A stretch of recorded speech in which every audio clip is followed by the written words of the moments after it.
Hello friends, मैं प्रदीप कुमार और मेरे यूट्यूब चैनल दिशन एकेडमी 2.0 पे आपका स्वागत है।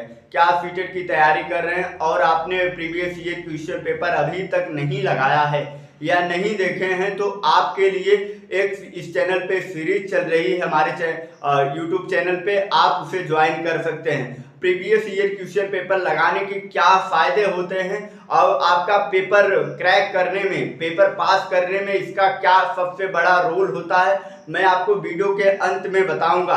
दो ऐसी बातें बताऊंगा जो आपका पेपर अगर एक दो नंबर से रुक भी रहा होगा या जो हमारे नए बिगिनर भाई या बहनें हैं उनका देना चाह रहे हैं, तो उनके लिए मैं दो चीजें बताऊंगा। अगर कोई भी फॉलो कर लेता है भाई बहने, तो उनका पेपर क्रैक हो जाएगा और उनका पेपर पास हो जाएगा अच्छे नंबर से। वो भी अगर आप वीडियो के अंत तक नहीं देखते हैं तो आपका भी नुकसान होगा।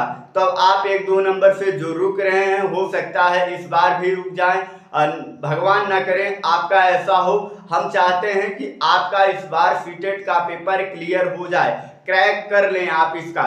तो आप वीडियो के अंत तक जरूर बने रहिएगा जिससे आपका फायदा हो जाए इसमें, क्योंकि मैंने 4 बार सीटेट क्वालिफाई किया। इस एक्सपीरियंस से आपको बता रहा हूं। मैं लास्ट में आपको दो बातें बताऊंगा, ऐसे अगर फॉलो करते हैं तो आपका चाहे फर्स्ट अटेम्प्ट हो या इसके पहले भी आप दे चुके हैं, आपका पेपर क्रैक हो जाएगा, क्लियर कर लेंगे आप पेपर को।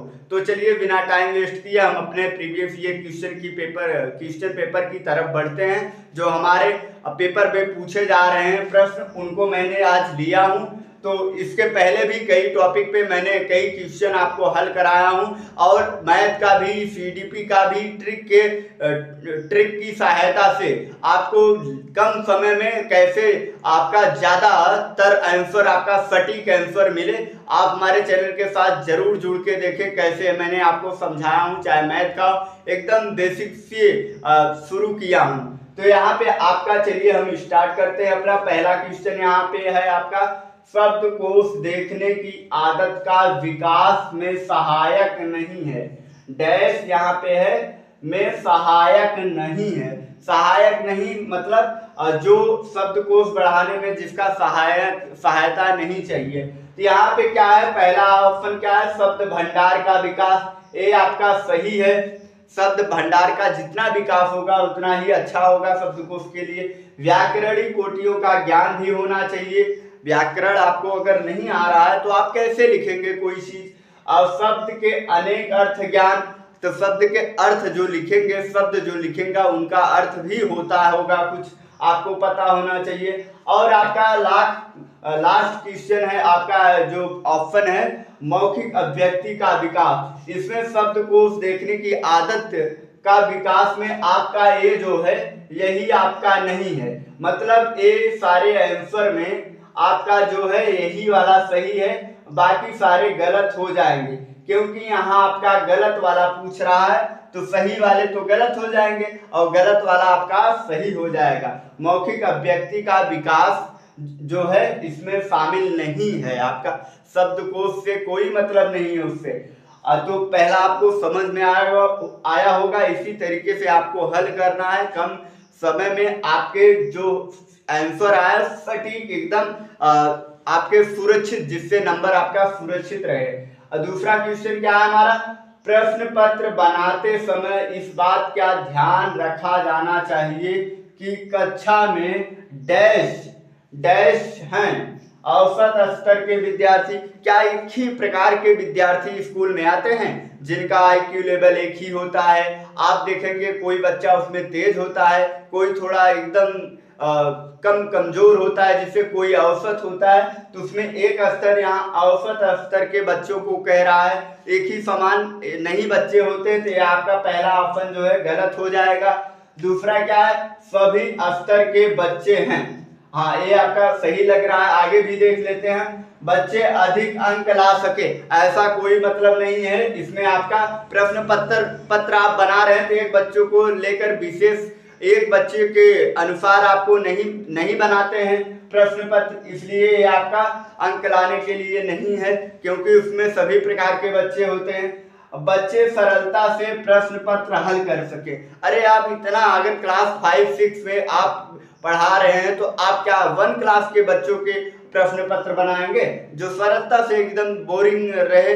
तो आप इस तरीके से प्रश्न पत्र नहीं बनाएंगे, तो तीनों गलत हो जाते हैं। चौथा आपका जो बी वाला है, सभी स्तर के बच्चे हैं। हाँ, ये आपका सही है आंसर। ये आपका क्या है? सही है। सभी स्तर के बच्चे स्कूल में होते हैं। कब कोई बहुत ज्यादा तेज होता है बच्चा, क्लास 2-3 में भी बहुत तेज होता है, 5 का क्वेश्चन 4 का लगा लेता है। कोई इतना कमजोर होता है 5-6 वाला बच्चा 1-2 का सवाल नहीं लगा पाता है। तो सारी चीजें सब अलग अलग आईक्यू के बच्चे होते हैं। आईक्यू लेवल सबका अलग अलग, जितने भी बच्चे होते हैं सबका आईक्यू लेवल अलग अलग होता है। इस अनुसार सभी स्तर के बच्चों के अनुसार हमको पेपर बनाना होता है, जिससे सारे बच्चे अपना हल कर लें।